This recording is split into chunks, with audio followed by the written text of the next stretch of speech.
And by the way, Senator Warren, I just want to say that I was surprised to hear that you did not agree with me that on this subject of what should be the rules around corporate responsibility for these big tech companies, when I called on Twitter to suspend Donald Trump's account, that you did not agree, and I would urge you to join me. The action taken against him is delete the tweets.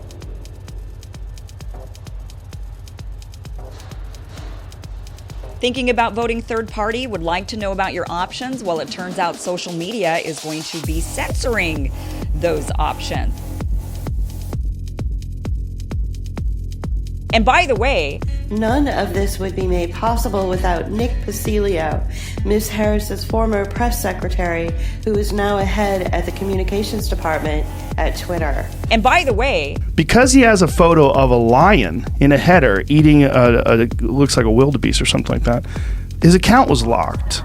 The action taken against him is delete the tweets. And by the way, like, let's say someone tweeted 3 times, kill these people, I want them dead, 3 times. Is that?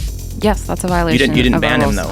Well, what did Twitter do? Twitter actually also started to censor the doctor. There was a doctor in Texas who was going around saying, hey, we should be using some steroid because that actually works. He was using an inhaler, a steroid that was administered through an inhaler, and it was working with his patients. And he was saying, we should be doing this. And what did Twitter do? They censored him. Facebook censored him. YouTube censored him. And now there's medical reports coming out saying actually steroid use does seem to work in patients that are progressed. The action taken against him is delete the tweets. And by the way, they removed a video that Trump posted. I understand the pain that people are feeling. The death of George Floyd on the streets of Minneapolis was a grave tragedy. Twitter removed that video. The action taken against him is delete the tweets.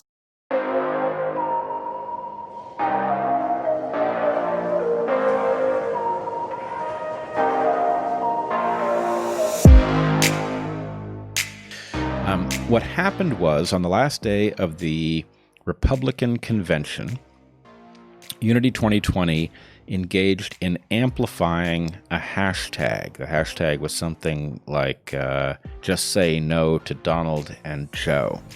And we did quite well. We were a little surprised at how well the hashtag did, but it trended on Twitter. And before we knew it, our official account was suspended. And then several other accounts that belonged to people in our movement were suspended. They accused us of being Russian bots. I have filed the proper document to get an appeal to Twitter, and I've heard nothing back. This account was a primary mechanism for us to reach our supporters. It doesn't really matter if one person reports it or 10,000 people report it. Like, we're going to review the reports and we're going to make an assessment, and we're never going to, kick someone off the platform finally and forever without a person taking a look and making sure that it's an actual violation. For quite some time, it was impossible to post a link to our website on Twitter. It's not about one thing, as I said. It's about a pattern and practice of violating our rules. Well, once you've been reported, then behind the scenes, nobody can see what's going on, and they have discretion to do what they want. It's a very rare occasion where we will outright suspend someone without any sort of warning or any sort of ability to understand what happened.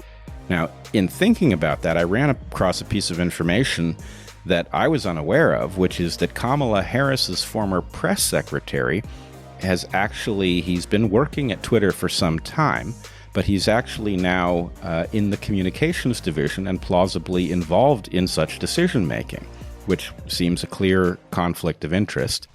Yay, says Cardin Ellis to Unity 2020. Support these guys.